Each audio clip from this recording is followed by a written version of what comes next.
Hello everyone. എല്ലാവർക്കും examiner learning app ചാനലിലേക്ക് സ്വാഗതം. അപ്പോൾ ഈ ചാനൽ സബ്സ്ക്രൈബ് ചെയ്യാത്ത ആരെങ്കിലും ഉണ്ടെങ്കിൽ സബ്സ്ക്രൈബ് ഒക്കെ ചെയ്യുക. പിന്നെ മാക്സിമം ഫ്രണ്ട്സിനൊക്കെ ഷെയർ ചെയ്യുക. കാരണം നിങ്ങൾക്ക് വേണ്ടി കുറേ കാര്യങ്ങൾ ഞങ്ങൾ ചെയ്യുന്നുണ്ട്, ഇനി ചെയ്യാൻ പോകുന്നുണ്ട്. കുറേ കാര്യങ്ങൾ ഇനി ഞങ്ങൾ ചെയ്യാൻ പോവാണ് നിങ്ങളുടെ എക്സാമിന് വേണ്ടിയിട്ട്. അപ്പോൾ വളരെ ഇമ്പോർട്ടൻ്റ് ആയിട്ടുള്ള കാര്യങ്ങളായിരിക്കും. അപ്പോൾ എല്ലാവർക്കും അത് യൂസ്ഫുൾ ആക്കി കൊടുക്കാൻ വേണ്ടി നിങ്ങൾക്ക് ചെയ്യാൻ പറ്റുന്ന ഏറ്റവും മിനിമം കാര്യം എന്താണ്? കുറച്ച് ഫ്രണ്ട്സിനൊക്കെ ഷെയർ ചെയ്യുക. നിങ്ങൾക്ക് അറിയുന്ന ഒരു 4-5 ഫ്രണ്ട്സിനോ അല്ലെങ്കിൽ 10-50 ഫ്രണ്ട്സിനോ എന്തെങ്കിലും ഷെയർ ചെയ്യുക. അവർക്കും കൂടെ ഇതിൻ്റെ ബെനിഫിറ്റ് കിട്ടിക്കോട്ടെ. അപ്പോൾ എന്തായാലും നമ്മൾ ഇന്ന് ഡിസ്കസ് ചെയ്യാൻ പോകുന്നത് ഒരു പുതിയ ചാപ്റ്റർ ആണ്, ആൻഡ് ദെൻ ഗാന്ധി കേം. അപ്പോൾ നിങ്ങളുടെ എക്സാമിന് വേണ്ടിയിട്ടുള്ള എന്തൊക്കെയാണ് ഈ ചാപ്റ്റർ നിങ്ങൾ മനസ്സിലാക്കേണ്ടത്, അവസാനം മനസ്സിലാക്കേണ്ടത് എന്തൊക്കെയാണെന്നുള്ള ഇമ്പോർട്ടൻ്റ് ആയിട്ടുള്ള കാര്യങ്ങളാണ് നമ്മൾ ഇന്ന് ഡിസ്കസ് ചെയ്യാൻ പോകുന്നത്. പിന്നെ 2-3 കാര്യങ്ങൾ നമ്മൾ ഓൾറെഡി എടുത്ത ചാപ്റ്റേഴ്സിൻ്റെ വീഡിയോസ് ഡിസ്ക്രിപ്ഷനിലും കമൻറ്റിലും അല്ലെങ്കിൽ അറ്റ്ലീസ്റ്റ് ഡിസ്ക്രിപ്ഷനിലെങ്കിലും എന്താണ് പ്ലേലിസ്റ്റ് കൊടുത്തിട്ടുണ്ട്. അപ്പോൾ ഏതെങ്കിലും ചാപ്റ്റർ നിങ്ങൾ മിസ് ചെയ്ത് ഇഫോ ഐ വിൽ ഫ്ലൈയോ അങ്ങനെ ഫസ്റ്റ് ഫ്ലൈറ്റ് ഒക്കെ മിസ് ചെയ്തിട്ടുണ്ടെങ്കിൽ കണ്ടിട്ടില്ലെങ്കിൽ എന്ത് ചെയ്യുക, അത് കാണുക. ഒക്കെ പ്ലേലിസ്റ്റിൽ ആഡ് ചെയ്തിട്ടുണ്ടല്ലോ.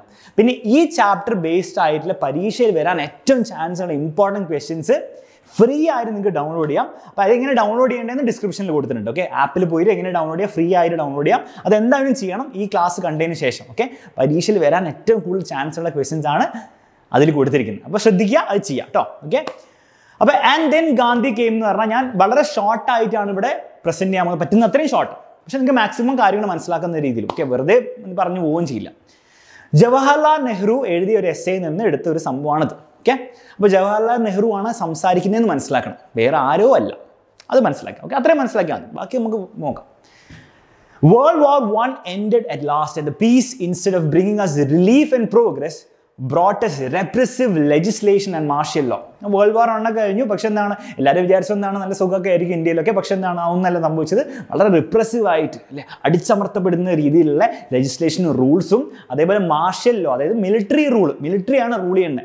ആ രീതിയിലുള്ള ഒരു സിറ്റുവേഷനാണ് പഞ്ചാബിലൊക്കെ വന്നത്. ഇന്ത്യയിൽ മിക്ക സ്ഥലങ്ങളിലും വളരെ മോശമായ സിറ്റുവേഷൻ ആയിരുന്നു even after world war I. Okay, a bitter sense of humiliation and a passionate anger filled our people. We had become a derelict nation. Derelict എന്ന് പറഞ്ഞാൽ എന്താണ്? Derelict എന്ന് പറഞ്ഞാൽ ഒന്നുമില്ല, എന്താണ് എല്ലാവരും നെഗ്ലക്ട് ചെയ്ത് എല്ലാവരും നമ്മളെന്താണ് തള്ളി സൈഡിലേക്ക് ഇങ്ങനെ മാറ്റി നിർത്തി അല്ലേ. അങ്ങനത്തെ ഒരു നേഷനായിപ്പോയി നമ്മൾ അല്ലേ. എല്ലാവരും പാഷനേറ്റ് ആങ്കർ എന്ന് പറഞ്ഞാൽ ദേഷ്യം, ബ്രിട്ടീഷുകാരുടെ ഒരു ദേഷ്യവും, പിന്നെ അതേപോലെ തന്നെ ഹ്യൂമിലിയേഷൻ അല്ലെങ്കിൽ നാണംകെടലൊക്കെ ആയിരുന്നു നമ്മുടെ ആൾക്കാർക്ക് ഫീൽ ചെയ്തത്. Okay, yet what could we do? How to change this vicious process? Vicious എന്ന് പറഞ്ഞാൽ ക്രൂവൽ ആയിട്ട് പ്രോസസ്. എങ്ങനെ ഇതിനെ ചേഞ്ച് ചെയ്യും? We seem to be helpless in the grip of some all powerful monster. ആരാണ് ആ മോൺസ്റ്റർ? ബ്രിട്ടീഷുകാരുടെ ഗ്രിപ്പിലാണ് നമ്മൾ തോന്നുന്നുണ്ട്. Our limbs were paralyzed. കൈകാലുകൾ പാരലൈസ്ഡ് ആയിപ്പോയി. Our minds deadened. മനസ്സെന്താണ്? തോട്ട്സും മനസ്സൊക്കെ എന്താണ്? മരണപ്പെട്ടു. ഒന്നുമില്ല, മരവിച്ചു. Large number of people cut off from the land are incapable of any kind of manual or technical work joined the swelling army of the unemployed. Basically കുറേ പേര് എന്താണ് unemployed ആയി അല്ലേ, ജോലിയൊന്നും കിട്ടാത്ത അവസ്ഥയിലായിപ്പോയി. And helpless and hopeless sank ever deep into the morass. അവർ unemployed ആവുന്നത് മാത്രമല്ല, അവർ ഹെൽപ്ലെസ് ആയിരുന്നു, ഹോപ്പ്ലെസ് ആയിരുന്നു അല്ലേ, ഒരു ഹോപ്പും ഇല്ലാണ്ട് ഉള്ള ലൈഫായിരുന്നു. sank ever deeper into the morass. morass എന്നാണ് ജസ്റ്റ് നോട്ട് ചെയ്തോ, a complicated situation that is difficult to escape from അല്ലേ. അതൊന്ന് എസ്കേപ്പ് ചെയ്യാൻ ബുദ്ധിമുട്ടായുള്ള സിറ്റുവേഷൻ. അതായത് ഈ ഹെൽപ്ലെസ്നെസ് എന്നും ഹോപ്പ്ലെസ്നെസ് എന്നും അൺഎംപ്ലോയ്മെന്റ് എന്നൊക്കെ തിരിച്ചു വരാൻ ബുദ്ധിമുട്ടായിട്ടുള്ള സിറ്റുവേഷനിൽ അവരെത്തിപ്പെട്ടു. They did not know where to look, for neither the old nor the new offered them any hope. അത് പഴയ ജനറേഷനും മുതിർന്ന ആൾക്കാരും പുതിയ ആൾക്കാരും എന്താണ് പ്രത്യേകിച്ച് ഒരു പുതിയ ഹോപ്പ് ഒന്നും ആർക്കും കൊടുത്തിട്ടില്ല അല്ലേ. ആ രീതിയിൽ വളരെ മോശമായൊരു സിറ്റുവേഷൻ. അപ്പോൾ എന്തൊക്കെയാണ് നമ്മൾ മനസ്സിലാക്കേണ്ടത്? അവസാനം ആഫ്റ്റർ വേൾഡ് വാർ I എല്ലാവരും വിചാരിച്ച് നല്ല കാര്യങ്ങൾ സംഭവിക്കുന്നു, പക്ഷേ പീസൊക്കെ വിചാരിച്ചു, പക്ഷെ അത് നടന്നില്ല. നടന്നെന്താണ് മാർഷ്യൽ ലോ അല്ലെ, അടിച്ചമർത്തപ്പെടുന്ന ഒരു റൂൾസും റെഗുലേഷൻസും ഒക്കെയാണ് വന്നത്. മിലിറ്ററി റൂളാണ് നടന്നത്. പീപ്പിൾ എന്താണ്, മനുഷ്യന്മാരെന്താണ്, ഇന്ത്യയിലെ മനുഷ്യന്മാരൊക്കെ എന്താണ് ഭയങ്കര ദേശീയ പാഷനേറ്റ് ആങ്കറും ഹ്യൂമിലിയേഷനും ഉണ്ടായിരുന്നു അല്ലേ.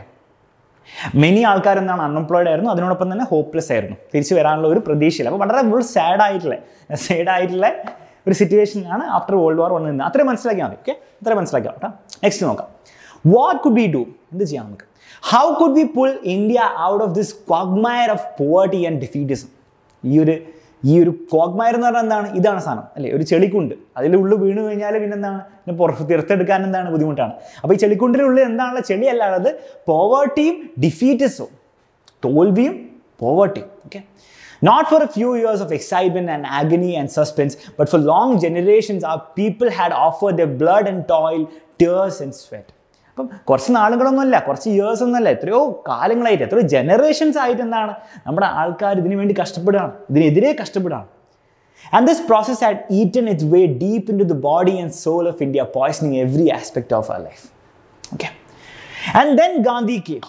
അപ്പോഴാണ് ഗാന്ധി വരുന്നത്. ഇങ്ങനത്തെ ഒരു മോശമായിട്ടുള്ള വളരെ ഒരു ക്രൂവലായിട്ടുള്ള സിറ്റുവേഷനിലാണ് ഗാന്ധി കയറി വരുന്നത്. നമ്മുടെ മരണമാസ് ഗാന്ധി കയറി വരുന്നത്. He was like a powerful current of fresh air that made us stretch ourselves and take deep breaths. ഒരു ശുദ്ധവായു പോലെയായിരുന്നു അദ്ദേഹം കടന്നു വന്നത്. Like a beam of light that pierced the darkness and removed the scales from our eyes.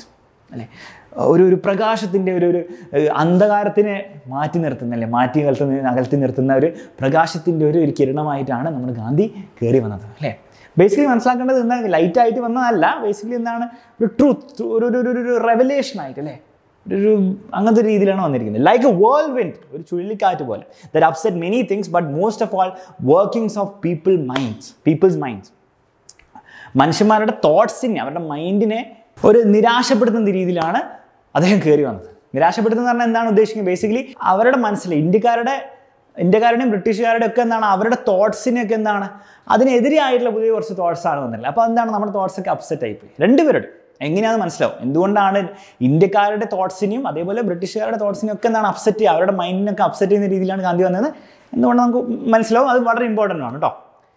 He did not descend from the top. He seemed to emerge from the millions of India, speaking their language. അദ്ദേഹം എവിടുന്നോ പൊട്ടിമുളച്ച് വന്ന ആളല്ല, അദ്ദേഹം ഇന്ത്യയുടെ സാധാരണ മനുഷ്യന്മാരിൽ നിന്ന് ഉയർന്നു വന്ന ഒരാളായിട്ടാണ് തോന്നുന്നത്. അല്ലാണ്ട് എവിടുന്നോ വന്ന ഒരു വലിയൊരു പ്രമാണിയൊന്നും ആയിട്ട് ആർക്കും തോന്നിയില്ല. സാധാരണ ഒരു മനുഷ്യനായിരുന്നു, പക്ഷെ പൊന്തി വന്നു, സാധാരണ മനുഷ്യന്മാരിൽ നിന്ന് പൊന്തി വന്നു. ഓക്കെ, ഓർത്തുവെക്കാം.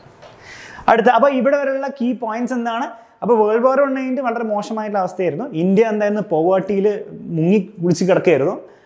ഗാന്ധി കയറി വന്നു. ഗാന്ധി വന്നതിന് ശേഷം എന്താണ്, ഗാന്ധി എവിടുന്നാണ് വന്നത്, ഇവിടുന്ന് പൊട്ടി മനസ്സിലായി അന്ന് കോമൺ മെൻ, സാധാരണ മനുഷ്യന്മാരിൽ നിന്ന് ഉയർന്നു വന്ന ആളാണ്. പിന്നെ എന്താണ്, മെല്ലെ എന്താണ്, പീപ്പിൾ എന്താണ്, മനുഷ്യന്മാരെന്താണ്, മെല്ലെ അവർക്ക് എന്താണ് ഇങ്ങനെ എന്തോ സംഭവിക്കാൻ പോകാമെന്ന് തോന്നി, അല്ലേ, അവർക്ക് എന്താണ് മെല്ലെ ഊണ്ടരാൻ തോന്നി. പീപ്പിൾ സ്റ്റാർട്ടഡ് വേക്കിംഗ് അപ്പ് എന്നാണ് അർത്ഥം. Okay, ready? ഇനി കുറച്ച് കാര്യങ്ങളൊക്കെ അത്ര ഇമ്പോർട്ടൻ്റ് അല്ലാത്ത കാര്യങ്ങൾ, അതൊക്കെ ഞാൻ സ്കിപ്പ് ചെയ്യും. വെറുതെ ഇങ്ങനെ കുറച്ച് അതിനെപ്പറ്റി ഡിസ്ക്രിപ്ഷനൊക്കെ ഉണ്ട്, അത് നമുക്ക് വലിയ ഇമ്പോർട്ടൻ്റ് അല്ല. നമുക്ക് ഇമ്പോർട്ടൻ്റ് കാര്യങ്ങൾ മാത്രം ഡിസ്കസ് ചെയ്യാം. അപ്പം ഈ ഒരു പാരഗ്രാഫിൽ ഗാന്ധി, ഇത് കുറച്ച് ഇമ്പോർട്ടൻ്റ് ആയിട്ടുള്ള പാരഗ്രാഫാണ്, നമുക്ക് നോക്കാം. Get off the backs of these peasants and workers, he told us. All of you who live by their exploitation, get rid of the system that produces this poverty. അപ്പോൾ പെസൻസ്, കൃഷിക്കാരുടെ ഒക്കെ മുകളിൽ നിങ്ങളെ വെറുതെ എക്സ്പ്ലോയിറ്റ് ചെയ്ത് നിങ്ങൾ പൈസ ഉണ്ടാക്കുന്ന ഒരു സിസ്റ്റം, അത് നിർത്തുക, പരിപാടി നിർത്തുക. ഓക്കെ, നിർത്തുക. Okay, political freedom took a new shape then and acquired a new content. Much that he said we only partially accepted or sometimes did not accept at all. But all this was secondary. See, കുറേ കാര്യങ്ങൾ ഗാന്ധി പറഞ്ഞത് V എന്ന് പറഞ്ഞതാണ്, നെഹ്റുവും അതേപോലെ Indian national കോൺഗ്രസും പാർട്ടിയും അങ്ങനെ political leaders എന്നാണ് എല്ലാം ഗാന്ധി പറഞ്ഞ അങ്ങനെ അക്സെപ്റ്റ് ഒന്നും ചെയ്തിട്ടില്ല, അല്ലേ. ഗാന്ധി പറഞ്ഞ എല്ലാം സത്യമാണെന്നൊന്നും അവർക്ക് തോന്നിയിട്ടില്ല. പക്ഷെ അതൊക്കെ സെക്കൻഡറി ആണ്, അതൊക്കെ സെക്കൻഡറി കാര്യമാണ്. കാരണം എന്താണ് നോക്കാം. The essence of his teaching was fearlessness and truth. അദ്ദേഹത്തിൻ്റെ ടീച്ചിങ്ങിൻ്റെ കോർ ഐഡിയ എന്ന് പറഞ്ഞാൽ ഈ രണ്ട് കാര്യങ്ങളാണ്, ഫിയർലെസ്നെസ്സും ട്രൂത്തും. പരീക്ഷയിൽ 1 മാർക്കിന് ചിലപ്പോൾ ചോദിക്കാൻ ചാൻസ് ആണ്, ശ്രദ്ധിച്ചു കേട്ടോ. ഫിയർലെസ്നെസ്സും, ഭയമില്ലായ്മ, എന്താണ് ഇവിടെ എഴുതിയിരിക്കുന്നത്, നിർഭയം, പേടിയില്ലായ്മ, ആൻഡ് ട്രൂത്ത്, സത്യം. And action allied to these. അല്ലെ, ഇത് വെറുതെ ഇങ്ങനെ വിചാരിച്ച് ഫിയർലെസ്നെസ് വെറുതെ പോരാ, ട്രൂത്തും വെറുതെ പോരാ, അതിനെ പറ്റില്ല, നിങ്ങൾ എന്തെങ്കിലും ചെയ്യണം, എന്തെങ്കിലും ആക്ഷൻ ചെയ്യണം, അല്ലേ. Always keeping the welfare of the masses in view, അല്ലെ. എല്ലാവരുടെയും നല്ലതിന് വേണ്ടിയിട്ടുള്ള കാര്യങ്ങളാണ്, എല്ലാ ആക്ഷനാണ് ചെയ്യേണ്ടത്. അതാണ് അദ്ദേഹത്തിൻ്റെ കോർ ഐഡിയ. അപ്പോൾ കോർ ഐഡിയ വളരെ നല്ലതായതുകൊണ്ട് ബാക്കി എന്താണ്, എല്ലാ പോയിന്റ്സും എന്താണ് ഇവർ അഗ്രി ചെയ്തിട്ടില്ല. പക്ഷെ അതിലൊന്നും ഇമ്പോർട്ടൻ്റ് അല്ല, കാരണം എന്താണ്, കോർ ഐഡിയ ഇതാണ്, ഏറ്റവും ബെസ്റ്റ് ഐഡിയ ആണ് എന്ന് അവർക്ക് തോന്നിയുകൊണ്ടാണ്. Okay, the greatest gift for an individual or a nation, so we had been told in our ancient books, was അഭയ, ഫിയർലെസ്നെസ്. അതിൻ്റെ അർത്ഥം കേട്ടോ, നോട്ട് മിയർലി ബോഡിലി കറേജ്, ഇതല്ല, മസിൽ പവർ അല്ല, but the absence of fear from the mind. മൈൻഡിൽ, തലേന്ന് അല്ലെ ഹാർട്ടിൽ നിന്ന് എന്താണ്, നിങ്ങൾക്ക് ഫിയർ ഉണ്ടാവാൻ പാടില്ല. വെറുതെ ഈ ഒരു ശക്തിയല്ല, അത് മാത്രമല്ല ഉദ്ദേശിക്കുന്നത് കേട്ടോ. ഓക്കെ, അതൊന്ന് നോട്ട് ചെയ്ത് വെക്കാം. എന്തുകൊണ്ടാണ് പറയാൻ കാരണം, എന്ത് ഫിയർലെസ്നെസ് മാത്രമല്ല ഗാന്ധിജി ഉദ്ദേശിച്ചതെന്ന് ചിലപ്പോൾ ചോദിക്കും. അപ്പോൾ എന്ത് ഫിയർലെസ്നെസ് മാത്രമല്ല, ബോഡിലി ഫിയർലെസ്നെസ്സോ അല്ലെ ബോഡിലി കറേജ് മാത്രമല്ല, മൈൻഡിൻ്റെ മെൻ്റൽ കറേജും കൂടെ, മെൻ്റൽ ഫിയർലെസ്നെസ്സും കൂടിയാണ് അദ്ദേഹം യൂസ് ചെയ്തത്. ഉദ്ദേശിച്ചത്. Okay, ready. The dominant impulse in India under British rule was that of fear. Pervasive, oppressing, strangling fear. Fear of the army, the police, the widespread secret service, fear of the official class, fear of laws. ഇതിൽ കുറച്ചെങ്കിലും ഓർത്ത് വെക്കാം. അത് ബ്രിട്ടീഷുകാരുടെ അടിയിൽ എന്തിൻ്റെയൊക്കെ fear ആയിരുന്നു മനുഷ്യന്മാരുടെ ഇടയിൽ, ഇന്ത്യക്കാരുടെ ഇടയിൽ ഉണ്ടായിരുന്നു. അപ്പോൾ എന്തെങ്കിലും കുറച്ചെങ്കിലും പോലീസും പിന്നെ എന്താണ് ലോസിനെ പറ്റിയിട്ടും പിന്നെ കുറേ എഴുതി വെച്ചിട്ടുണ്ട്. Landlords, agent, fear of the money lender, fear of unemployment. അല്ലെ, ഇതൊക്കെ ആൾക്കാരെ പറ്റിയിട്ടും സിസ്റ്റത്തിനെ പറ്റിയിട്ടാണ്. അൺഎംപ്ലോയ്മെന്റ് എന്ന് പറഞ്ഞാൽ എന്താണ്, അതിനെപ്പറ്റി വേണ്ടിയാണ്. Starvation which were always on the threshold. Threshold എന്ന് പറഞ്ഞാൽ ജസ്റ്റ് എന്താണ്, എല്ലാം ലിമിറ്റിലാണ്. ഇപ്പം ആയി ഇല്ല എന്നുള്ള രീതിയിലാണ് സ്റ്റാവേഷൻ, അൺഎംപ്ലോയ്മെന്റ് എല്ലാം. ആ ഒരു പേടിയിലാണ് ഇങ്ങനെ അകപ്പെട്ട് ജീവിക്കുകയായിരുന്നു നമ്മുടെ ഇന്ത്യക്കാരൊക്കെ. It was against this all-pervading fear that Gandhi's quiet and determined voice was raised. ഇതിനെതിരെയൊക്കെയായിരുന്നു ഗാന്ധിജി വർക്ക് ചെയ്തത്. Be not afraid. Was it so simple as all that? ഇത്ര സിമ്പിൾ ആയിരുന്നോ ഇതിന്? ബി നോട്ട് അഫ്രൈഡ്, പേടിക്കേണ്ട ആവശ്യമില്ല നിങ്ങൾ. അങ്ങനെ പറഞ്ഞാൽ കാര്യങ്ങളൊക്കെ ശരിയാവും. അത് ഗാന്ധിജീൻ്റെ ഫിലോസഫിയിലെ ഫിയർലെസ്നെസ്സും ട്രൂത്തും ശരിയാവും, അത്ര മതിയോ ചോദിക്കുകയാണ്. നോട്ട് ക്വയറ്റ് അല്ല, ഇത് മാത്രം പോരായിരുന്നു. കുറേ കാര്യങ്ങൾ, കുറേ ഡിപ്ലോമാറ്റിക് ആയിട്ടുള്ള കുറേ കാര്യങ്ങൾ, ബ്രിട്ടീഷുകാരോട് സംസാരിക്കണം, എന്തൊക്കെയാണ് കാര്യങ്ങൾ ചെയ്യണം, അങ്ങനെ കുറേ കാര്യങ്ങൾ നടക്കണം. പക്ഷേ അപ്പോൾ ഇത് മാത്രമല്ല എന്നാണ് ജവഹർലാൽ നെഹ്റു പറയുന്നത്. And yet fear builds it's phantoms which are more fearsome than reality itself, and reality, when calmly analyzed and its consequences willingly accepted, loses much of its terror. See, അത് മാത്രമല്ല ഇമ്പോർട്ടൻറ്റ്, കുറേ കാര്യങ്ങളും ഇമ്പോർട്ടൻ്റ് ആണ്. പക്ഷേ ഈ fear എന്ന് പറഞ്ഞാൽ നോക്കി ശ്രദ്ധിക്കാം. Fear builds it phantoms. Phantoms എന്ന് പറഞ്ഞാൽ അതിൻ്റെതായ കുറേ രൂപങ്ങൾ, ഗോസ്റ്റ് പോലത്തെ കുറേ രൂപങ്ങൾ, which are more fearsome than reality itself. ഈ ഫിയർ എന്ന് പറഞ്ഞാൽ നമുക്ക് സംഭവം ഉണ്ടെങ്കിൽ അതെന്താണ്, വേറെ കുറേ ഫിയേഴ്സ് ഉണ്ടാക്കും, അതുതന്നെ എന്താണ്, നമ്മളെ തകർക്കാൻ മതി. അപ്പോൾ അതുകൊണ്ട് തന്നെ ഈ ഫിയർലെസ്നെസ് എന്നുള്ള ക്വാണ്ടിറ്റി, അല്ലേ, ഭയമില്ലായ്മ എന്താണ് വളരെ ഇമ്പോർട്ടൻ്റ് ആവും. എന്തുകൊണ്ടാണ്? ഈ ഒരു കാരണം കൊണ്ടാണ്. ഓക്കെ, പക്ഷേ വെൻ കാംലി അനലൈസ്, നിങ്ങൾ സമാധാനപരമായിട്ട് ഇരുന്ന് ഒന്ന് അനലൈസ് ചെയ്ത് കാര്യമൊക്കെ ഒന്ന് സ്റ്റഡി ചെയ്ത് നോക്കിയാൽ സംഭവം ഒന്നും ഉണ്ടാവില്ല. അതാണ് പറയുന്നത്, അല്ലേ, when calmly analyse and it's consequences willingly accepted. അതിന് എന്തൊക്കെയാണ് കോൺസിക്വൻസസ് ഉണ്ടാവും? അൺഎംപ്ലോയ്മെൻറ്റിൻ്റെ കോൺസിക്വൻസസ് എന്താണ്? സ്റ്റാവേഷൻ്റെ കോൺസിക്വൻസസ് എന്താണ്? മണി ലെൻഡറിന് പൈസ കൊടുത്തില്ലെങ്കിൽ കോൺസിക്വൻസസ് എന്താണ്? ലോസ് ഒബേ ചെയ്തില്ലെങ്കിൽ കോൺസിക്വൻസസ് എന്താണ്? അതൊക്കെ നിങ്ങൾ ശരിക്കും ഒന്ന് മനസ്സിലാക്കി സ്റ്റഡി ചെയ്ത് അതിനെ അക്സെപ്റ്റ് ചെയ്യാൻ പറ്റിക്കഴിഞ്ഞാൽ അതിന് ആ ടെറർ, ആ ഒരു ഭയപ്പെടുത്താനുള്ള ഒരു കഴിവെന്താണ് ഈ ഫിയറിന് പോകും. ഓക്കെ, അപ്പോൾ അതുകൊണ്ടാണ് ഈ ഫിയർലെസ്നെസ് വളരെ ഇമ്പോർട്ടൻറ്റ്. കാരണം അങ്ങനെ നിങ്ങളൊരു സ്റ്റേറ്റിൽ എത്താൻ പറ്റിയാൽ പിന്നെ നിങ്ങൾക്ക് എന്തും ചെയ്യാൻ പറ്റും, ഒരു ബുദ്ധിമുട്ടുണ്ടാവില്ല. ശരിയല്ലേ? അപ്പോൾ ആ ഒന്ന് മനസ്സിലാക്കാം. അപ്പോൾ ആ ഒന്ന് ഇമ്പോർട്ടൻ്റ് ആയിട്ട് മനസ്സിലാക്കുക. കാരണം അതിൽ ചിലപ്പോൾ ഒരു പരീക്ഷയിൽ ചോദ്യമായിരിക്കും. അപ്പം എഗെയിൻ നോട്ട്സ് അല്ല, ക്വസ്റ്റ്യൻസ് എന്താണ് ഡിസ്ക്രിപ്ഷനിലുണ്ട്, ഡൗൺലോഡ് ചെയ്തെടുക്കാം. ഓക്കെ, ഇമ്പോർട്ടൻ്റ് ആയിരിക്കും കേട്ടോ. ഗാന്ധി ഇപ്പോൾ എന്താണ് ഇതുവരെ പഠിച്ചൊരു കീ ഐഡിയാസ്? നമ്മൾ ഫസ്റ്റ് വേൾഡ് വാർ 1 പറ്റി പഠിച്ചു, അതിനുശേഷം മോശാവസ്ഥയിലായിരുന്നു, പിന്നെ ഗാന്ധി വന്നു, ഗാന്ധിൻ്റെ കുറച്ച് കാര്യങ്ങൾ പറഞ്ഞു. ഇവിടെയാണ് ഗാന്ധിജിയുടെ മെയിൻ ഐഡിയോളജി പുറത്തു വരുന്നത്. Gandhi said, don't exploit the places, stop the system. ഈ സിസ്റ്റത്തിനെ നിർത്താം. Not all teachings were agreed upon. എല്ലാവരും എല്ലാ കാര്യങ്ങളും അഗ്രി ചെയ്തിട്ടില്ല. ആരൊക്കെയാണ്? ഈ പൊളിറ്റിക്കൽ ലീഡേഴ്സും അങ്ങനത്തെ ആൾക്കാരൊന്നും എല്ലാം അഗ്രി ചെയ്തിട്ടില്ല. നിങ്ങൾക്കൊക്കെ അറിയായിരിക്കും, സോഷ്യൽ സയൻസ് ഒക്കെ പഠിച്ചിട്ടുണ്ടാവും അല്ലേ? പക്ഷേ എസെൻസ് എന്താണ്? എസെൻസ് ഫിയർലെസ്നെസ്സും ട്രൂത്തും ആയതുകൊണ്ട് എല്ലാ കാര്യങ്ങളും അഗ്രി ചെയ്യേണ്ട ആവശ്യമില്ല. പക്ഷേ എസെൻസ് അടിപൊളിയല്ലേ, മതി, ധാരാളം. ബ്രിട്ടീഷ് റൂൾ, പിന്നെ എന്താണ് നെക്സ്റ്റ് പറയുന്നതാണ്, ബ്രിട്ടീഷ് റൂൾ എന്തിനെ ബേസ്ഡ് ചെയ്താണ്? ആൾക്കാരുടെ പേടി, ഭയത്തിനെ ബേസ്ഡ് ആയിരുന്നു. എന്തൊക്കെ പേടി? കുറേ പേടികൾ കൊടുത്തിട്ടുണ്ട്. അതിൽ 2-3 പഠിച്ചു വെക്കുക അല്ലേ? ലോസോ, മണി ലെൻഡർ, അൺഎംപ്ലോയ്മെൻറ്റോ, സ്റ്റാർവേഷൻ എന്തെങ്കിലും കൊടുക്കാം. അപ്പം it was not very easy അല്ലേ? അപ്പം ഇതിന് അഗെയിൻസ്റ്റ് നമ്മുടെ ഗാന്ധിജീൻ്റെ സ്ട്രാറ്റജി എന്തായിരുന്നു? ജസ്റ്റ് നിങ്ങൾ ഫിയർ ഉണ്ടാവുക, ഫിയർലെസ്നെസ് ആവുക അല്ലേ? അതാണ് സ്ട്രാറ്റജി. അല്ലെ ട്രൂത്ത് സീക്കിങ് ആവുക. അപ്പം നെഹ്റു അതേസമയം പറയുന്നുണ്ട് അത്ര ഈസി ആയിട്ടുള്ള സ്ട്രാറ്റജി അല്ലേ, വെറുതെ ഇങ്ങനെ ഫിയർലെസ്നെസ് കാണിച്ചിട്ട് എന്ത് ചെയ്തിട്ട് കാര്യമില്ല. പക്ഷേ നിങ്ങൾ ശരിക്കും അനലൈസ് ചെയ്ത് നോക്കിയാൽ ആ ഒരു ഫിയറിൻ്റെയും ഈ കാര്യങ്ങളിലൊക്കെ ബ്രിട്ടീഷുകാർ ചെയ്യുന്ന കാര്യങ്ങൾക്ക് എന്താ അതിൻ്റെ കോൺസിക്വൻസ് ഒക്കെ നിങ്ങൾ ശരിക്കും നോക്കിക്കഴിഞ്ഞാൽ അത്ര പേടിക്കേണ്ട ആവശ്യമില്ല, നിങ്ങൾക്ക് തന്നെ മനസ്സിലാവുന്നതാണ്. നെഹ്റു ഗാന്ധിജിയുടെ ഫിലോസഫിനെ പറ്റി കമൻറ്റ് ചെയ്യുന്നത്. അപ്പോൾ ആ ജസ്റ്റ് ഒന്ന് മനസ്സിലാക്കി എടുക്കുക എന്താണ് പറയുന്നത്. ഓക്കെ, നെക്സ്റ്റ് പാരഗ്രാഫ് നോക്കാം. So suddenly as it were that black ball of fear was lifted from the people's shoulders, not wholly of course but to an amazing degree. അപ്പം ഈ ഒരു ഫിലോസഫി, ഈ ഒരു കാര്യങ്ങളൊക്കെ പുറത്ത് വന്നപ്പോൾ, ഗാന്ധിജി ഇന്ത്യയിൽ വന്ന് ഇങ്ങനത്തെ കുറേ കാര്യങ്ങളൊക്കെ ചെയ്തപ്പോഴും പറഞ്ഞപ്പോഴും ഒക്കെ എന്താണ്, ആ പോൾ എന്ന് പറഞ്ഞാൽ ഒന്നുമില്ല, ഒരു ഹെവി ക്ലോത്ത്, നമ്മൾ കോഫിനില്ലേ ഈ മരണപ്പെട്ടിയിലൊക്കെ മുകളിൽ ഇടുന്ന ഒരു ബ്ലാക്ക് പോൾ, അതും കൂടി ലിഫ്റ്റ് ചെയ്യപ്പെട്ടു. ഓക്കെ, എന്തിൻ്റെ പോളാണ്? Pall of fear. ആ ഫിയർ ആണ്. അപ്പം ബേസിക്കലി ഇവിടെ എന്താണ് ചെയ്യുന്നത്? ആ ഫിയറിനെ ഒരു തുണിയായിട്ടാണ് കരുതുന്നത്. അപ്പോൾ ആ ഫിയറിൻ്റെ തുണി എന്താണ്? ലിഫ്റ്റ് ചെയ്യപ്പെട്ടു അല്ലേ? Was lifted from the people's shoulders, not wholly, മൊത്തത്തിലല്ല, but to an amazing degree, മോശമല്ലാണ്ട്. As fear is close companion to falsehood, so truth follows fearlessness. Fear എന്താണ്? എന്തിൻ്റെ കമ്പാനിയൻ ആണ്? കളവിൻ്റെ കമ്പാനിയൻ ആണ്. അപ്പോൾ അതുകൊണ്ട് തന്നെ എന്താണ്? ഫിയർലെസ്നെസ് എന്താണ്? അഥവാ ട്രൂത്ത് എന്താണ്? ഫിയർലെസ്നെസ്സിൻ്റെ, ഭയമില്ലാത്തതിൻ്റെ എന്താണ്? അല്ലെങ്കിൽ പേടിയില്ലായ്മയുടെ എന്താണ്?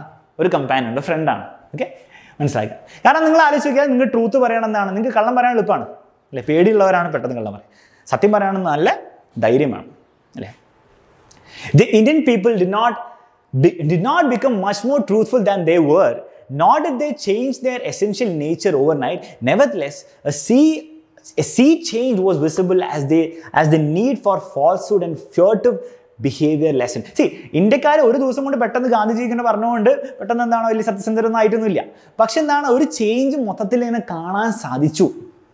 മൊത്തത്തിൽ എന്താണ് ഒരു ചേഞ്ച് കാണാൻ സാധിച്ചു. ഓരോ ആൾക്കാരും ഇങ്ങനെ പെട്ടെന്ന് ഞാൻ സത്യസന്ധനായിട്ടൊന്നുമില്ല. പക്ഷെ എന്താണ്? മൊത്തത്തിലൊരു ചേഞ്ച് നമുക്ക് കാണാൻ സാധിച്ചു. It was a psychological change, almost as if some expert in psychoanalytical method had probed deep into the patient's past, found out the origin of his complexes, exposed them to his view, and thus rid him of that burden. ഏതോ ഒരു വലിയൊരു psycho analyst കയറി ഒരു മനുഷ്യൻ്റെ പാസ്റ്റിൽ പോയി അയാളുടെ ബുദ്ധിമുട്ടുകളും ആ ട്രോമാസൊക്കെ മനസ്സിലാക്കി അദ്ദേഹത്തിന് കാണിച്ചു കൊടുത്ത്, ഇതാ ഇത്രയേ ഉള്ളൂ എന്ന് കാണിച്ചു കൊടുത്ത്, അതൊക്കെ എന്താണ് നിൻ്റെ മനസ്സിൽ ഒഴിവാക്കി കളയുന്ന രീതിയിലാണ് ഗാന്ധിജി ഇന്ത്യക്കാരുടെ മനസ്സിൽ ചെയ്തത്. മനസ്സിലായില്ലേ? അപ്പോൾ ആ ഒരു രീതിയിലാണ് ഗാന്ധിജിൻ്റെ ഓപ്പറേഷൻ നടന്നതെന്നാണ് ഈ ഒരു സെൻറ്റൻസിൽ പറയുന്നത്. ഇത് എക്സാക്ട്ലി നിങ്ങൾ എന്ത് എടുക്കരുത്? വേർബറ്റും, അതായത് ഇത് ലിറ്ററലി എടുക്കരുത്. മനസ്സിലായി? ലിറ്ററലി അല്ല, അതുപോലെ ആയിരുന്നു ഗാന്ധിജി ഇന്ത്യക്കാരുടെ മനസ്സിലേക്ക് കടന്നു വന്ന് അവരുടെ മനസ്സുകളെ മാറ്റിയതെന്നാണ് ഉദ്ദേശിക്കുന്നത്. Okay, ready. There was a psychological reaction also, a feeling of shame at our long submission to an alien rule that had degraded and humiliated us, and a desire to submit no longer, whatever the consequences might be. അപ്പോൾ ഒരു നാണം മനുഷ്യർക്ക് മെല്ലെ തോന്നി തുടങ്ങി. ഇത്രയും നാളും വേറെ ബ്രിട്ടീഷുകാരുടെ അടിയിൽ നമ്മൾ ഇങ്ങനെയൊക്കെ ചെയ്തില്ലേ, നാണം തോന്നില്ലേ എന്നുള്ള ഒരു ഫീലിംഗ് മെല്ലെ എല്ലാവർക്കും തോന്നി. അതുകൊണ്ട് തന്നെ ഇനി ഞങ്ങൾ നിർത്തുക, ഇനി ഞങ്ങൾ എന്താണ് ഇവിടെ പറയുന്നുണ്ട്, and decide to submit no longer, ഞങ്ങൾ ഇനി എന്താണ് നിങ്ങളുടെ കാൽ കീഴിൽ വീടില്ല എന്നുള്ളൊരു ഫീലിംഗ്, ഒരു തോന്നല മെല്ലെ മെല്ലെ ആയി തുടങ്ങി. We did not grow much more truthful perhaps than we had been previously, but Gandhi was always there as a simple of uncompromising truth to pull us up and shame us into the truth. എല്ലാവരും എന്താണ് പെട്ടെന്ന് truthful ഒന്നും ആയിട്ടൊന്നുമില്ല. പക്ഷെ എന്താ, Gandhiji always he was there. അദ്ദേഹം എപ്പോഴും ഉണ്ടായിരുന്നു. എന്തിന്? നിങ്ങൾ കളവ് കാണിക്കാൻ തുടങ്ങുമ്പോൾ, അല്ലെങ്കിൽ പേടിക്കാൻ തുടങ്ങുമെന്നാണ് നിങ്ങളെ പിടിച്ചു വലിച്ച് ട്രൂത്തിൻ്റെ മുൻപിൽ കൊണ്ടുവെക്കുക, സത്യത്തിന് മുൻപിൽ വെക്കാൻ, ഇതിന് നിങ്ങളെ നാണം കെടുത്താൻ. സത്യത്തിന് മുമ്പിൽ വരുമ്പോൾ എന്താണ് എല്ലാവരും നാണം കെടും. നിങ്ങൾ കള്ളത്തരാണ് ചെയ്തെങ്കിൽ, അല്ലെങ്കിൽ നിങ്ങൾ പേടിച്ചാണ് ഇത്ര നാൾ ജീവിച്ചെങ്കിൽ, നിങ്ങൾ സത്യത്തിന് മുന്നിൽ വരുമ്പോൾ നിങ്ങൾ നാണം കെടും. അപ്പോൾ ഗാന്ധിജി എപ്പോഴും ഉണ്ടായിരുന്നു പൊക്കി പിടിച്ച് എടുക്കാൻ വേണ്ടി. അതാണ് ഉദ്ദേശിക്കുന്നത്. അല്ലെങ്കിൽ പൊക്കി പിടിക്കുകയല്ല ശരിക്കും, അത് മനസ്സിലാക്കണം കേട്ടോ. അങ്ങനത്തെ കാര്യങ്ങളൊക്കെ എല്ലാവർക്കും മനസ്സിലാവും, അതെനിക്കറിയാം. അപ്പം ഫ്യൂട്ടീവ് എന്ന് പറഞ്ഞാൽ മനസ്സിലായി സജസ്റ്റീവ് ആവുക ഗിൽറ്റി നെർവസ്നെസ്.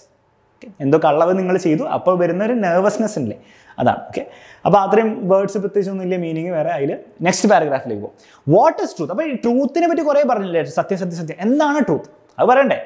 അപ്പോൾ അതൊന്ന് ശ്രദ്ധിക്കുക. കാരണം പരീക്ഷയിൽ ഇവിടെ നിന്നൊരു ക്വസ്റ്റ്യൻ വരാൻ വളരെയധികം ചാൻസ് ഉണ്ട്. എന്താ ക്വസ്റ്റ്യൻ ഞാൻ പറഞ്ഞുതരാം. I do not know for certain. Jawaharlal Nehru പറയാണ്, എനിക്ക് ഉറപ്പിച്ച് അറിയില്ല. And perhaps our truths are relative and absolute truth is beyond us. അദ്ദേഹം പറയുന്നത് അങ്ങനെ ഒരു ട്രൂത്ത് എന്ന് പറഞ്ഞൊരു സാധനം ഒരിക്കലും ഉണ്ടാവണമെന്നില്ല. എല്ലാവർക്കും അവരുടേതായ ട്രൂത്ത്സ് ഉണ്ട്. ചിലപ്പോൾ ചില ട്രൂത്ത്സ് കുറച്ചുകൂടി നല്ലതായിരിക്കും, ചിലതെന്താണ് മോശമായിരിക്കും അല്ലേ.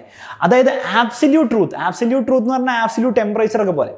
അതായത് ശരിക്കും അങ്ങനെ ഒരു ടെമ്പറേച്ചർ ഇല്ല. പക്ഷേ എല്ലാം എന്താണ്, റിലേറ്റീവാണ്. റിലേറ്റീവായിട്ട് നിങ്ങൾക്ക് പറയാം, ഇതാണോ കുറച്ചും കൂടി സത്യം, അല്ല മറ്റേതാണോ കുറച്ചുകൂടി സത്യം, അങ്ങനെ നിങ്ങൾക്ക് പറയായിരിക്കും. അല്ലെങ്കിൽ ഓരോ ആൾക്കാർക്കും ഓരോ സത്യം ഉണ്ടാവും. അല്ലാണ്ട് എല്ലാ ലോകത്തിനും, എല്ലാ യൂണിവേഴ്സിനും വേണ്ടി ഒറ്റ സത്യം എന്ന് പറയാൻ എന്താണ് ബുദ്ധിമുട്ടായിരിക്കാം എന്നാണ് ജവഹർലാൽ നെഹ്റു പറയുന്നത്. ഞാൻ പറയുന്നത് കേട്ടോ.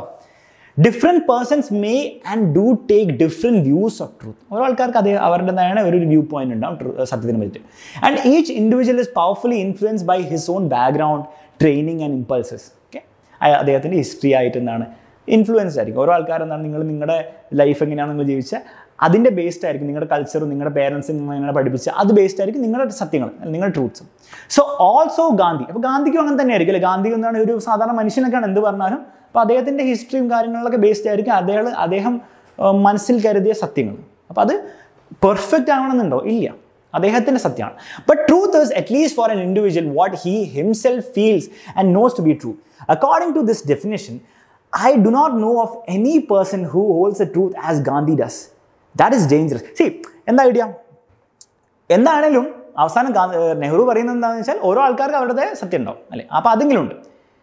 അങ്ങനെയാണെങ്കിൽ ആ സ്വയം നിങ്ങൾക്ക് നിങ്ങളുടേതായ സത്യം ഉണ്ടെങ്കിൽ ആ സത്യത്തിനോട് അള്ളിപ്പിടിച്ചിരിക്കുന്ന ഗാന്ധിജിയോളം അള്ളിപ്പിടിച്ചിരിക്കുന്ന വേറെ ആരെയും നെഹ്റുവിനെ അറിയില്ല. നിങ്ങൾക്ക് സ്വന്തമായിട്ട് ട്രൂത്ത് ഉണ്ട്, നിങ്ങൾ ആ സമ്മതിക്കുമല്ലോ, നിങ്ങൾക്ക് നിങ്ങളുടെ സത്യമുണ്ട്, അതെന്തും ആയിക്കോട്ടെ. അതിനോട് അള്ളിപ്പിടിച്ചിരിക്കുന്നത് എത്രത്തോളമാണെന്ന് നോക്കണമല്ലോ. അങ്ങനെയാണ് ഗാന്ധിജിയാണ് നെഹ്റു കണ്ടിടത്തോളം ഏറ്റവും ആ സ്വയം ഉണ്ടാക്കിയ ആ ഒരു സത്യത്തിനല്ലേ, ആ ഒരു പെർസെപ്ഷനോട് അള്ളിപ്പിടിച്ചിരിക്കുന്നത്.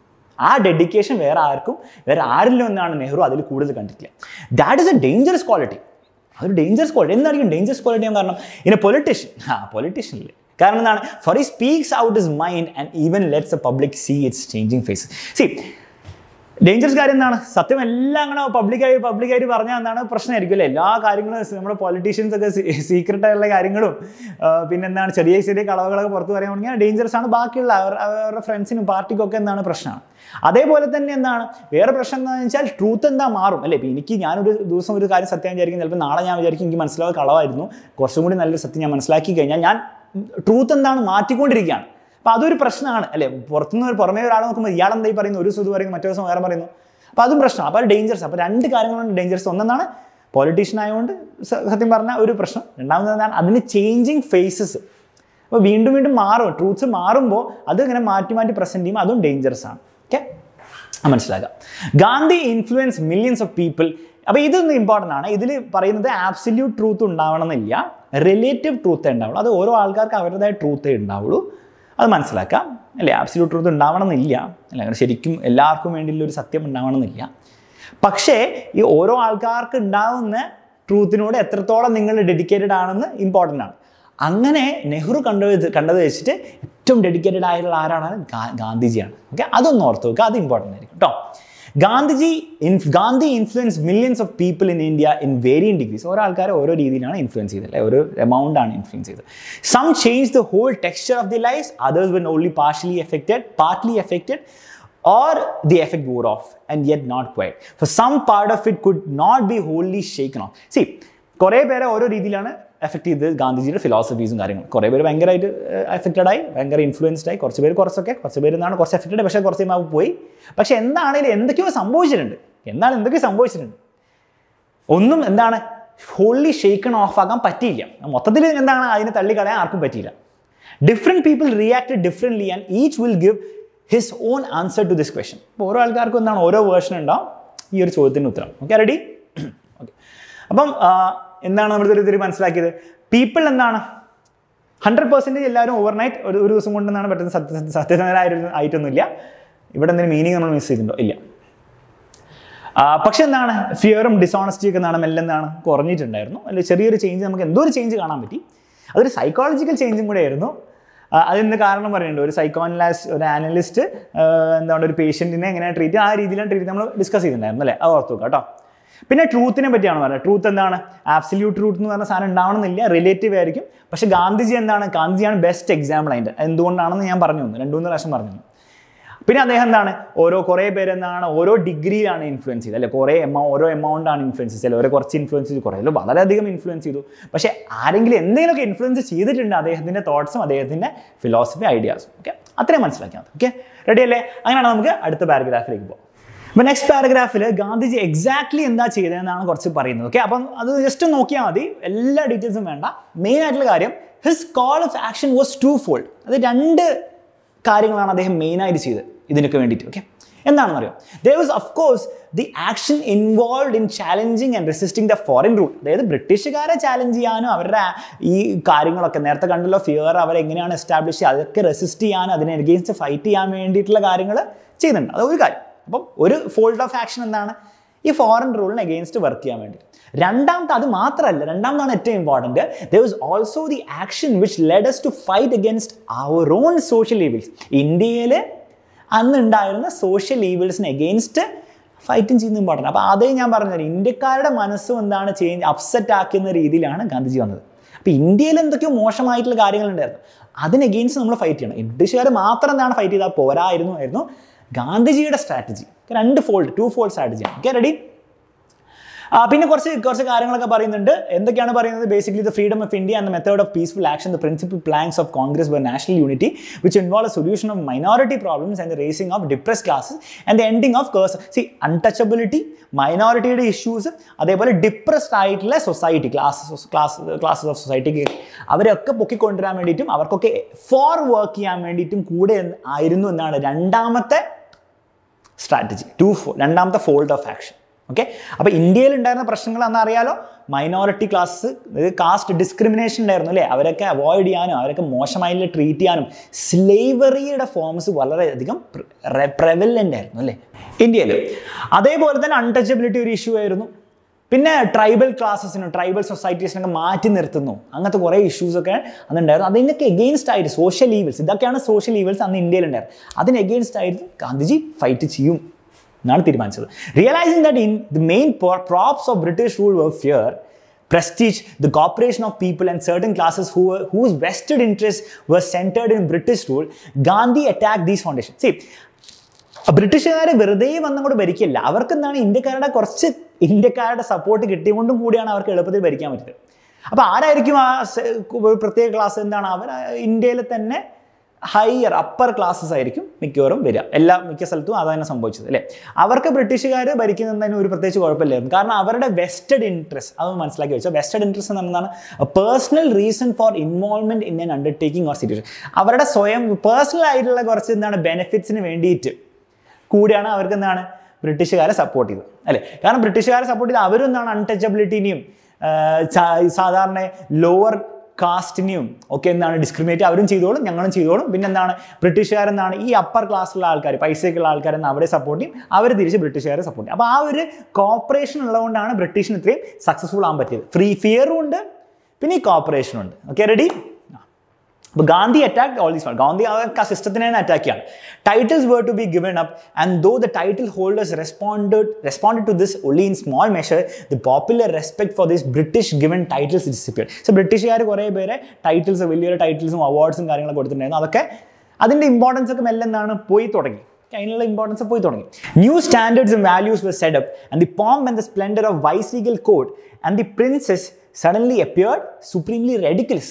ബേസിക്കലി എന്താണ് ഈ കുറച്ച് കാര്യം മനസ്സിലാക്കേണ്ടത്. സ്പ്ലെൻഡർ എന്ന് പറഞ്ഞാൽ പ്രതാപം, പോംപ് എന്ന് പറഞ്ഞാൽ ആഡംബരം, ഏതാണ്ട് എല്ലാം സെയിം ആണ്. വൈസ്രീഗൽ എന്ന് പറഞ്ഞാൽ വൈസ് റോയുമായിട്ട് റിലേറ്റഡ് ആയിട്ടുള്ള. അപ്പോൾ ആ വൈസ് റോയുടെ കോർട്ടിൻ്റെ ഈ ആഡംബരവും പ്രതാപവും ഒക്കെ എന്താണ് എല്ലാം ഡിസപ്പിയർ ആയി തുടങ്ങി. അതിനുള്ള ഇമ്പോർട്ടൻസ് പോയി തുടങ്ങി. ടൈറ്റിൽസിന് ഇമ്പോർട്ടൻസ് പോയി തുടങ്ങി. വൈസ്രീഗൽ കോർട്ടിനും പ്രിൻസസിനും ബ്രിട്ടീഷ് പ്രിൻസസിനുള്ള എന്താണ് ആ ഇമ്പോർട്ടൻസ് എന്താണ് ഒക്കെ പോയി തുടങ്ങി. Rich men were not so anxious to flaunt their riches. Flaunt എന്ന് പറഞ്ഞാൽ കാണിച്ചു കൊടുക്കുക. പൈസയുള്ള ആൾക്കാരെന്താണ് അവരുടെ ഈ ആഡംബരം എന്താണ് ബാക്കിയുള്ളവർക്ക് കാണിച്ചു കൊടുക്കുക എന്നാണ് അത്ര ഒരു തിടുക്കോ അത്രയും ഒരു ഇൻട്രസ്റ്റ് ഇല്ലാതെ. കാരണം അതിനോടൊക്കെ എല്ലാവർക്കും പുച്ഛായി തുടങ്ങി, അതിനുള്ള ഇമ്പോർട്ടൻസ് ഒക്കെ പോയി തുടങ്ങി. മനസ്സിലായില്ല ഗാന്ധിജി വന്നപ്പോൾ. Outwardly at least, many of them adopted simpler ways and in their dress became almost indistinguishable from humbler folk. സാധാരണ മനുഷ്യന്മാരെ പോലെ നല്ല ഡ്രസ്സൊക്കെ ചെയ്യാൻ തുടങ്ങി. കുറച്ച് കഴിയുമ്പോൾ എന്താണ് അങ്ങനെ വ്യത്യാസമൊന്നും തോന്നാവുന്ന രീതിയിൽ തുടങ്ങി അല്ലേ. പണ്ടത്തെ കാലവും ഇപ്പോഴത്തെ കാലം വെച്ച് നോക്കിയാൽ നിങ്ങൾക്ക് അറിയാം, പൈസ ഉള്ള ആൾക്കാർ വേഴ്സസ് പൈസ കുറവുള്ള ആൾക്കാർ അവരെ മനസ്സിലാക്കാൻ ഇപ്പം ബുദ്ധിമുട്ടാണ് കുറച്ചുകൂടി. പറ്റില്ല എന്നല്ല, ബുദ്ധിമുട്ടാണ് കുറച്ചുകൂടി. പണ്ടത്തെ കാലത്ത് കുറച്ച് ഭയങ്കര എളുപ്പമായിരുന്നു അല്ലേ. പൈസയുള്ള അപ്പർ ക്ലാസ്സിലുള്ള ആൾക്കാരെന്നാണ് പ്രത്യേക രീതിയിൽ സ്വർണ്ണ ആഡംബരങ്ങൾ ഇങ്ങനെ ഇട്ടിട്ട് ആഭരണങ്ങൾ കേട്ടോ, ആഡംബരമല്ല, ആഭരണങ്ങളൊക്കെ ഇട്ട് ആഡംബരം കാണിച്ചുകൊണ്ടാണ് നടന്നുകൊണ്ടിരുന്നത്. അപ്പോൾ ആ ഒരു ഡിഫറൻസ് ആണ്, ഭയങ്കര സ്റ്റാർക്കായിരുന്നു അന്ന്. ഇപ്പം അത്രയല്ല. അപ്പോൾ ആ ഒരു പ്രോസസ്സിന് കാരണക്കാരൻ ആരും കൂടിയാണ്, ഗാന്ധിജിയുടെ ഈ ഫിലോസഫിയും കൂടിയാണ്. Okay, ready? അപ്പോൾ മനസ്സിലാക്കാം, ഇമ്പോർട്ടൻറ്റ് മീനിങ്സ് മനസ്സിലാക്കാം. He sent us to the villages and the countryside hum with the activity of innumerable messengers of the new gospel of action. Gospel of action, gospel എന്ന് പറഞ്ഞാൽ എന്താണ്? സുവിശേഷം, ബൈബിളിൻ്റെ സുവിശേഷം പോലെ. അതല്ല ഇവിടെ ഉദ്ദേശിക്കുന്നത്. ഗോസ്പൽ ആരുടെ ഗോസ്പലാണ്? ഗാന്ധിജിയുടെ ഗോസ്പൽ എന്താണ് വില്ലേജസിലൊക്കെ ഇങ്ങനെ സ്പ്രെഡ് ചെയ്തുകൊണ്ടിരിക്കുകയായിരുന്നു.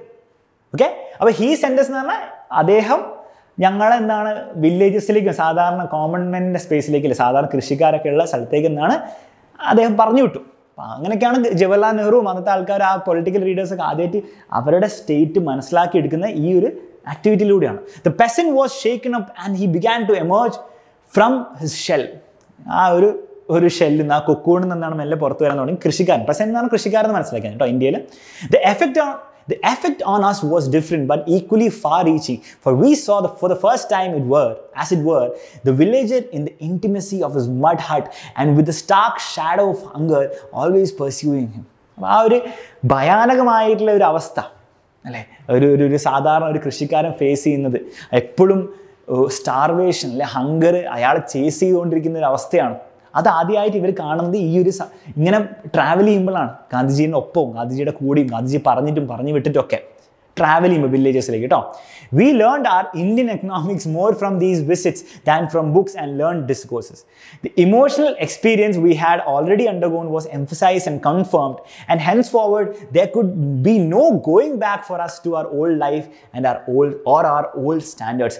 See, ഇത് കണ്ടേ പിന്നെ അവർക്ക് ഒരിക്കലും അവരുടെ പഴയ ഐഡിയോളജി അല്ലെ പഴയ ലൈഫിലേക്ക് ഒരിക്കലും തിരിച്ചു പോകാൻ പറ്റിയില്ല, കഴിയുന്നില്ല. ഓക്കെ, കാരണം അത്രയും വലിയൊരു സത്യമാണ് അവർ കണ്ടത്. എങ്ങനെയാണ് മനുഷ്യന്മാർ ഇന്ത്യയിൽ ജീവിക്കുന്നത്, അവരുടെ ആ സ്ട്രഗിളും കാര്യങ്ങളൊക്കെ കണ്ടേ പിന്നെ ഒരിക്കലും എന്താണ് തിരിച്ചു പോകാൻ പറ്റിയില്ല. ഇതിന് ഏറ്റവും നല്ല എക്സാമ്പിൾ നമ്മുടെ ഉസ്താദ് ഹോട്ടലിൽ അവസാനം ഒരു ഷെഫില്ലേ, താജിൽ എന്തോ വർക്ക് ചെയ്യുന്ന ഒരു ഷെഫ് ഒരു പാവപ്പെട്ട മനുഷ്യൻ ഭക്ഷണം കഴിക്കാൻ കാണുമ്പോൾ അത് ആ ഒരു ഇൻസിഡൻറ്റ് മതിയായിരുന്നു അദ്ദേഹത്തിൻ്റെ ലൈഫ് തന്നെ ചേഞ്ച് ചെയ്യാൻ. അപ്പോൾ ഒരു നല്ല എക്സാമ്പിൾ. അതുപോലെ എന്താണ് നെഹ്റുവിൻ്റെയും അദ്ദേഹത്തിൻ്റെ കൂടെയുള്ള ബാക്കിയുള്ള പൊളിറ്റിക്കൽ ലീഡേഴ്സിൻ്റെയൊക്കെ ലൈഫ് എന്താണ് അങ്ങോട്ട് ചേഞ്ച് ആയിപ്പോയി കേട്ടോ. ഹംഡ് എന്ന് പറഞ്ഞാൽ മൂളി എന്നാണ് സുഹൃത്തൊക്കെ. പിന്നെന്താണ് സംഭവിക്കുന്നത്? I should work for an India in which the poorest shall feel that it is their country, in whose making they have an effective voice, and India in which there shall be no high class and low class of people, and India in which all communities shall live in perfect harmony. There can be no room in such an India for the curse of untouchability or the curse of intoxicating drinks and drugs. Women will enjoy the same right as men. This is the India of my dreams. Okay, ഇതാണ് ഗാന്ധിജി പറഞ്ഞത്. Simple ആയിട്ടുള്ള കാര്യങ്ങളാണ്, ഒന്ന് ഓർത്ത് വെക്കണം അല്ലേ. സാധാരണ മനുഷ്യന്മാർക്കും poorest ആയിട്ടുള്ള ആൾക്കാർക്കും എന്താണ് അവരുടെ രാജ്യമായിട്ട് തോന്നണം. അതുപോലെ എന്താണ് ഹൈ ക്ലാസ് ലോ ക്ലാസ് അങ്ങനത്തെ പരിപാടി ഉണ്ടാകാൻ പാടില്ല. എല്ലാ കമ്മ്യൂണിറ്റീസും എല്ലാ റിലീജിയൻസും എന്താണ് ഒരേ വളരെ പീസ്ഫുൾ ആയിട്ട് പെർഫെക്റ്റ് ഹാർമണിയിൽ ജീവിക്കണം. പിന്നെന്താണ് അൺടച്ചബിലിറ്റി, ഇൻടോക്സിക്കേറ്റിംഗ് ഡ്രിങ്ക്സും ഡ്രഗ്സും പിന്നെന്താണ് അതൊക്കെ വേണം, അതൊന്നും ഉണ്ടാവാൻ പാടില്ല. അതേപോലെ തന്നെ women will enjoy the same right as men. അതിപ്പോൾ അങ്ങനെ ഓൾറെഡി അങ്ങനെ തന്നെയാണ് അല്ലേ. ഈ ഇന്ത്യ ആയിരുന്നു അദ്ദേഹത്തിൻ്റെ ഡ്രീമിലുള്ളത് അല്ലേ. Proud of his Hindu inheritance as he was. അദ്ദേഹം ഹിന്ദു റിലീജിയനെ പറ്റി പ്രൗഡായിരുന്നു. എല്ലാവരും അവരുടെ റിലീജിയനെ പറ്റി പ്രൗഡ് ആവുന്ന പോലെ അദ്ദേഹമായിരുന്നു. പക്ഷേ he tried to give to Hinduism a kind of universal attire and included all religions within the fold of the truth. Gandhiji എന്താണ് എപ്പോഴും ട്രൈ ചെയ്തത്? എല്ലാ റിലീജിയൻസിനെയും ഒരേപോലെ ട്രീറ്റ് ചെയ്യാൻ, ഒരുമിച്ച് കൊണ്ടുവരാൻ വേണ്ടിയിട്ടാണ്. ഒരു ഫിലോസഫി പറയുമ്പോൾ എല്ലാ റിലീജിയൻസിനും എടുത്ത് ഒരുമിച്ച് കൊണ്ടുവരാൻ. ഒരിക്കലും ഹിന്ദുവിസത്തിന് അദ്ദേഹം എന്ത് ചെയ്തില്ല, എക്സ്ട്രാ ഇമ്പോർട്ടൻസ് ഒരിക്കലും കൊടുത്തിട്ടില്ല. ഓക്കെ, മനസ്സിലായില്ലേ? He refused to narrow his cultural inheritance. Indian culture, he wrote, is neither Hindu, Islamic nor any other wholly. ഒരിക്കലും ഒരു റിലീജിയൻ്റെ ബേസ്ഡ് അല്ല ഇന്ത്യൻ കൾച്ചർ എന്നാണ് ഗാന്ധിജി പറഞ്ഞത്. It is A fusion of all. എല്ലാത്തിനും കൂടെ ഒരു ഫ്യൂഷനാണ് അല്ലേ. ഫ്യൂഷൻ മ്യൂസിക് ഒക്കെ ഉള്ള പോലെ എന്താ Indian Carnatic western Indian classical music fusion ഉള്ള പോലെ ഇതൊരു ഫ്യൂഷനാണ് എല്ലാ റിലീജിയൻസിൻ്റെയും എല്ലാ കൾച്ചേഴ്സിൻ്റെയും കൂടി. I want the culture of all lands to be blown about my house as freely as possible. എല്ലാ കൾച്ചേഴ്സും എന്താണ് എൻ്റെ വീട്ടിൻ്റെ മുകളിൽ കൂടി പറന്നു പോകാൻ വേണ്ടിയിട്ടല്ല, അതെല്ലാം എനിക്ക് മനസ്സിലാക്കാൻ പറ്റണം. എല്ലാം എൻ്റെ മുൻപിൽ കൂടി ഞാൻ ഓപ്പൺ ആയിരിക്കണം. പക്ഷേ but I refuse to be blown off my feet by any. പക്ഷേ ഒരു പ്രത്യേക കൾച്ചർ, അമേരിക്കൻ കൾച്ചറോ അല്ലെങ്കിൽ ചൈനീസ് കൾച്ചറോ കണ്ടിട്ട് ഞാൻ എന്താണ് ചാടിക്കറി അത് ഫോളോ ചെയ്ത് പോവില്ല. I refuse to live in other people's houses as an interloper, a beggar or a slave. See, അത് ശരിക്കും ലിറ്ററൽ ആയിട്ടുള്ള മനസ്സിലാക്കണം കേട്ടോ. വേറെ ആരുടെ വീട്ടിൽ പോയി ജീവിക്കില്ല എന്നല്ല. വേറെ ആരുടെ ഇവിടെ വീട് എന്ന് പറയുന്നതാണ് വേറെ ആരുടെ കൾച്ചറിൽ. ഇപ്പം മറ്റൊരാളുടെ കൾച്ചറിൽ, മറ്റൊരു കൺട്രിയുടെ കൾച്ചറിൽ, റിലീജിയൻ്റെ കൾച്ചറിൽ ഞാൻ അതിൻ്റെ ഒരു അടിമയായിട്ട് ഒരിക്കലും ജീവിക്കില്ല. ഓക്കെ, മനസ്സിലായില്ലേ? Influenced by modern thought currents, he never let go of his roots and clung to them tenaciously. See, പുതിയ തോട്ട്സും പുതിയ കൾച്ചറും അദ്ദേഹം എന്താണ് എംബ്രേസ് ചെയ്തു, അദ്ദേഹം അക്സെപ്റ്റ് ചെയ്തു. അതിൽ നല്ല കാര്യങ്ങളൊക്കെ എടുത്ത് യൂസ്ഫുൾ ആക്കി അതൊക്കെ ആക്ഷനിലേക്ക് കൊണ്ടുവന്നു അല്ലേ. പക്ഷേ എങ്കിൽ പോലും എന്താണ് അതിൻ്റെ പുറകെ ഇങ്ങനെ ഓടിയില്ല. എന്ത് പുതിയ കാര്യം വന്നാലും അതിൻ്റെ പുറകെ ഓടാൻ അദ്ദേഹം നിന്നിട്ടില്ല. അങ്ങനെ നിൽക്കരുത് എന്നാണ് അദ്ദേഹം എല്ലാവരോടും പറയുന്നത്. ഓക്കെ, ഇൻഹെറിറ്റൻസ് എന്ന് പറഞ്ഞ പാരമ്പര്യം, യൂണിവേഴ്സൽ എന്ന് പറഞ്ഞാൽ പൂർണ്ണമായ, അറ്റയർ എന്ന് പറഞ്ഞാൽ എന്താണ്, അറ്റയർ എന്ന് പറഞ്ഞാൽ വസ്ത്രം എന്നാണ് ശരിക്കും ലിറ്ററൽ മീനിങ്. പക്ഷേ അറ്റയർ എന്ന് പറഞ്ഞാൽ എന്താണ്, ആ ഒരു പ്രസൻറ്റേഷൻ. ഓക്കെ, മനസ്സിലല്ലേ? Okay, ready. It is not surprising that, കഴിഞ്ഞു കേട്ടോ, എനിക്ക് കുറേ നേരം സമയമൊന്നുമില്ല, ലാസ്റ്റ് പാരഗ്രാഫാണ്, തീർന്നു. It is not surprising that this astonishingly vital man, full of self-confidence and an unusual kind of power, standing for equality and freedom for each individual, fascinated the masses of India and attracted them like a magnet. It's not a surprise. ഇദ്ദേഹം ഇത്ര അടിപൊളി ആള് എല്ലാവരും attract ചെയ്യുന്നുള്ള കാര്യം എന്താണ്, വലിയ surprise ഉള്ള കാര്യമൊന്നുമല്ല. He seemed to them to link up the past with the future and to make the dismal present appear just as a stepping stone to the future of life and hope. See, dismal എന്ന് പറഞ്ഞാൽ എന്താണ്, ഇരുണ്ട. അപ്പോൾ ഇപ്പോഴത്തെ ഒരു പ്രസൻറ്റിൽ എന്താണ് ഇരുണ്ട സ്റ്റേറ്റിൽ, അല്ലെ, ഇന്ത്യക്ക് ഇൻഡിപെൻഡൻസ് കിട്ടുന്നതിന് മുൻപൊക്കെ എന്താണ് വളരെ മോശമായിട്ടുള്ള അവസ്ഥ. ഫ്യൂച്ചറിലെ നല്ല കാര്യങ്ങൾക്ക് വേണ്ടിയിട്ടുള്ള ഒരു സംഭവമായിട്ട് അദ്ദേഹത്തിന് എന്താണ് ബാക്കിയുള്ളവരെ അങ്ങനെ തോന്നിപ്പിക്കാൻ പറ്റി, അങ്ങനെ ഇൻഫ്ലുവൻസ് ചെയ്യാൻ പറ്റി. മനസ്സിലായില്ലേ? അതാണ് അതിൻ്റെ ഐഡിയ. ഇപ്പം മോശാവസ്ഥയായിരുന്നു, പക്ഷെ എന്താണ് ഇനി വരാനുള്ള നല്ല കാലങ്ങൾക്ക് വേണ്ടി ഉള്ള ഒരു മോശാവസ്ഥ അല്ല, ഒരു ഫേസാണ്, ഫേസ് ഓഫ് ഇന്ത്യൻ ഹിസ്റ്ററി ആയിട്ട് അദ്ദേഹത്തിന് ബാക്കിയുള്ളവരെ തോന്നിപ്പിക്കാൻ പറ്റി. അതുകൊണ്ടാണ് അവരെ ഇൻഫ്ലുവൻസ് ചെയ്യാൻ പറ്റും. അല്ലേ, ഒന്ന് ആലോചിച്ച്, വളരെ മോശമായ ഒരു സിറ്റുവേഷനിൽ എല്ലാവരും എന്താണ് ഫുൾ ഡിപ്രസ്ഡ് ആയിരിക്കും, ഒന്നും നടക്കാൻ പോകുന്നില്ല. അങ്ങനെയല്ല, ഇനി നല്ല കാര്യങ്ങൾ വരണമെങ്കിൽ നിങ്ങൾ എപ്പോൾ എന്തെങ്കിലും ചെയ്യണം എന്നാണ് അദ്ദേഹത്തിന് അങ്ങനെ പറഞ്ഞ് ബാക്കിയുള്ളവരെന്താണ് കയ്യിലെടുക്കാൻ പറ്റി. മനസ്സിലായേ?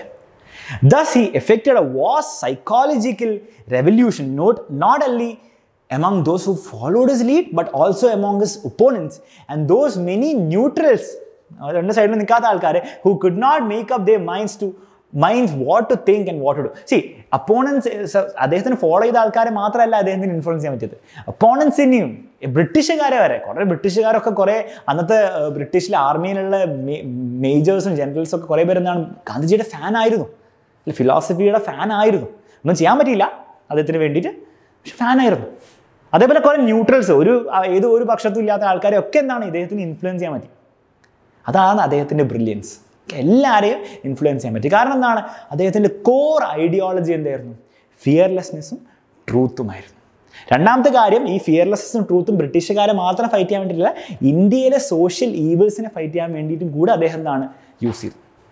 ഓക്കെ, അതായിരുന്നു ടു ഫോൾഡ് ആക്ഷൻ. ഒന്ന് ബ്രിട്ടീഷേഴ്സിനെ ഫൈറ്റ് ചെയ്യാൻ വേണ്ടി, രണ്ടാമത് ഇന്ത്യയിലെ ഓൺ സോഷ്യൽ ഈവിൾസിനെ ഫൈറ്റ് ചെയ്യാൻ വേണ്ടി. ഓക്കെ, അപ്പോൾ ഇത്രയും കാര്യങ്ങൾ ഓർത്ത് വെക്കുക കേട്ടോ.